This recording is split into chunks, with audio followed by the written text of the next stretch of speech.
بسم اللہ الرحمن الرحیم الحمد للہ رب العالمین الصلاۃ والسلام علی سید المرسلین و خاتم النبیین اما بعد۔ صحیح بخاری باب کتاب الاذان،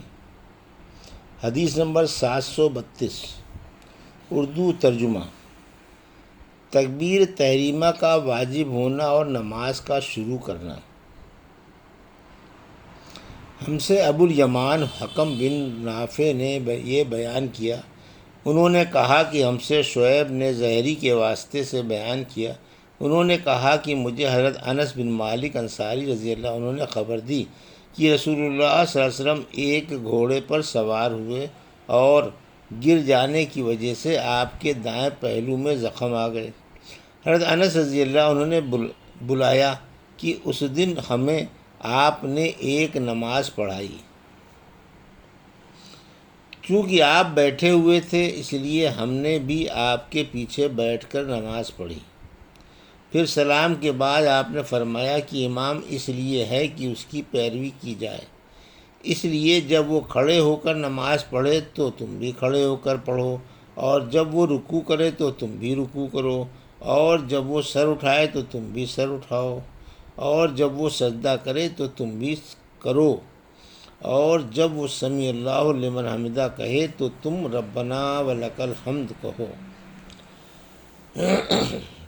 حدیث نمبر 733، ہم سے قنیبیہ بن سعید نے بیان کیا، انہوں نے کہا ہم سے لیث بن سعد نے بیان کیا، انہوں نے ابن شہاب زہری سے بیان کیا، انہوں نے انس بن مالک رضی اللہ عنہ سے انہوں نے فرمایا رسول اللہ صلی اللہ علیہ وسلم گھوڑے سے گر گئے اور آپ زخمی ہو گئے، اس لیے آپ نے بیٹھ کر نماز پڑھی، اور ہم نے بھی آپ کی اقتداء میں بیٹھ کر نماز پڑھی۔ پھر نماز پڑھ کر آپ نے فرمایا امام اس لیے ہے کہ اس کی پیروی کی جائے، اس لیے جب وہ تکبیر کہے تو تم بھی تکبیر کہو، جب وہ رکوع کرے تو تم بھی رکوع کرو، جب وہ سر اٹھائے تو تم بھی سر اٹھاؤ، اور جب وہ سمیع اللہ لمن حمدہ کہے تو تم ربنا لک الحمد کہو، اور جب وہ سجدہ کرے تو تم بھی کرو۔ حدیث نمبر 734، اردو ترجمہ۔ ہم سے ابو الیمان نے بیان کیا، انہوں نے کہا کہ ہمیں شعیب نے خبر دی، انہوں نے کہا کہ ابو زناد نے مجھ سے بیان کیا اعراج کے واسطے سے، انہوں نے حضرت ابو ہریرہ رضی اللہ عنہ سے انہوں نے کہا کہ رسول اللہ صلی اللہ علیہ وسلم نے فرمایا امام اس لیے ہے کہ اس کی پیروی کی جائے، اس لیے جب وہ تکبیر کہے تو تم بھی تکبیر کہو، جب وہ رکوع کرے تو تم بھی رکوع کرو، اور جب وہ سمیع اللہ لمن حمدہ کہے تو تم ربنا ولک الحمد کہو، اور جب وہ سجدہ کرے تو تم بھی سجدہ کرو، اور جب وہ بیٹھ کر نماز پڑھے تو تم سب بھی بیٹھ کر نماز پڑھو۔ حدیث نمبر 735، اردو ترجمہ۔ تکبیر تحریمہ میں نماز شروع کرتے ہی برابر دونوں ہاتھوں کا کندھوں یا کانوں تک اٹھانا۔ ہم سے عبداللہ بن مسلمہ قانبی نے بیان کیا، انہوں نے امام مالک سے، انہوں نے ابن شہاب زہری سے، انہوں نے سالم بن عبداللہ سے، انہوں نے اپنے باپ عبداللہ بن عمر رضی اللہ عنہ سے کہ رسول اللہ صلی اللہ علیہ وسلم نماز شروع کرتے وقت اپنے دونوں ہاتھوں کو مونڈھوں تک اٹھاتے، اسی طرح جب وہ رکوع کے لیے اللہ اکبر کہتے اور جب اپنا سر رکوع سے اٹھاتے تو دونوں ہاتھ بھی اٹھاتے، اور رکوع سے سر مبارک اٹھاتے ہوئے سمیع اللہ لمن حمدہ ربنا ولک الحمد کہتے تھے، سجدے میں جاتے وقت رفع دین نہیں کرتے تھے۔ حدیث نمبر 736، رفع دین تکبیر تحریمہ کے وقت، رکوع میں جاتے وقت اور رکوع سے سر اٹھاتے وقت سنت ہے۔ ہم سے محمد بن مقاتل نے بیان کیا، کہا کہ ہم سے عبداللہ بن مبارک نے خبر دی، کہا کہ ہم کو یونس بن یزید ایلی نے زہری سے خبر دی، انہوں نے کہا کہ مجھے سالم بن عبداللہ بن عمر رضی اللہ عنہ نے عبداللہ بن عمر رضی اللہ عنہ سے خبر دی، انہوں نے بتلایا کہ میں نے رسول اللہ صلی اللہ علیہ وسلم کو دیکھا کہ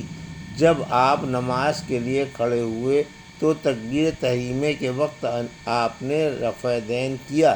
آپ کے دونوں ہاتھ اس وقت مونڈھوں تک اٹھے، اور اسی طرح جب آپ رکوع کے لیے تکبیر کہتے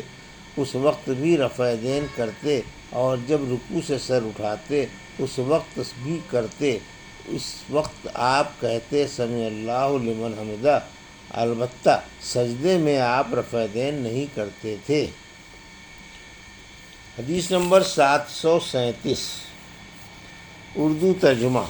ہم سے اسحاق بن شاہین واسطی نے بیان کیا، کہا کہ ہم سے خالد بن عبداللہ طحان نے بیان کیا، خالد خدا سے،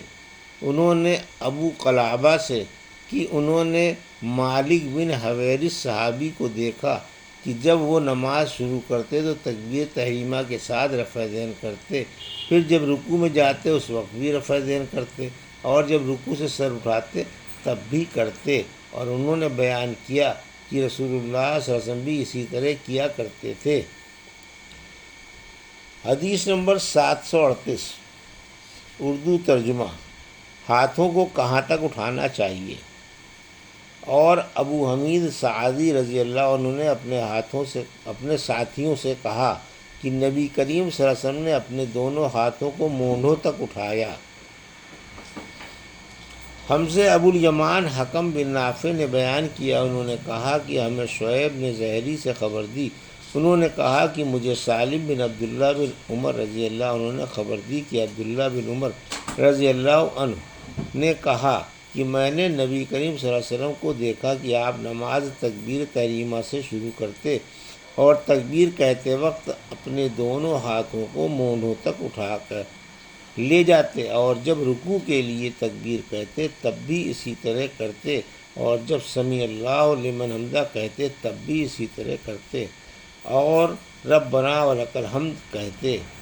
سجدہ کرتے وقت یا سجدے سے سر اٹھاتے وقت اس طرح رفع دین نہیں کرتے تھے۔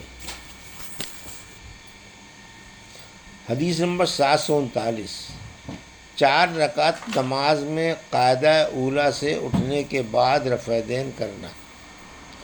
ہم سے عیاش بن ولید نے بیان کیا، کہا کہ ہم سے عبدالعالیٰ بن عبدالعالیٰ نے بیان کیا، کہا کہ ہم سے عبید اللہ عمری نے نافع سے بیان کیا کہ عبداللہ بن عمر رضی اللہ عنہ جب نماز میں داخل ہوتے تو پہلے تکبیر تحریمہ کہتے اور ساتھ ہی رفع دین کرتے، اسی طرح جب وہ رکوع کرتے تب، اور جب سمیع اللہ لمن حمدہ کہتے تب بھی دونوں ہاتھوں کو اٹھاتے، اور جب قاعدہ اولیٰ سے اٹھتے تب بھی رفع دین کرتے۔ آپ نے اس فعل کو نبی کریم صلی اللہ علیہ وسلم تک پہنچایا کہ آن حضرت صلی اللہ علیہ وسلم اسی طرح نماز پڑھا کرتے تھے۔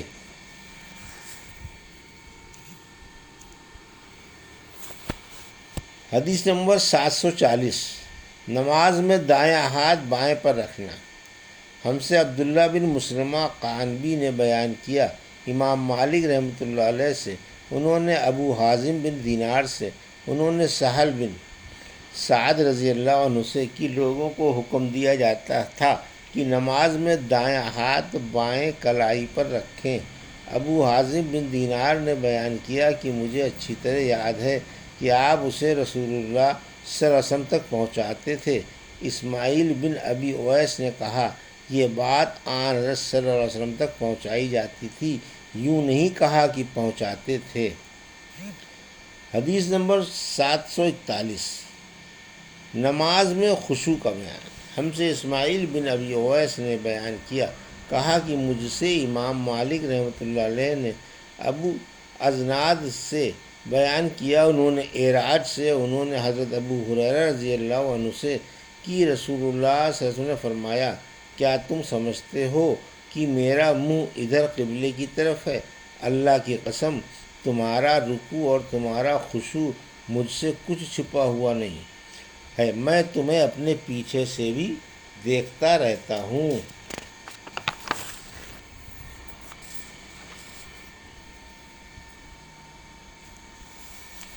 حدیث نمبر 742،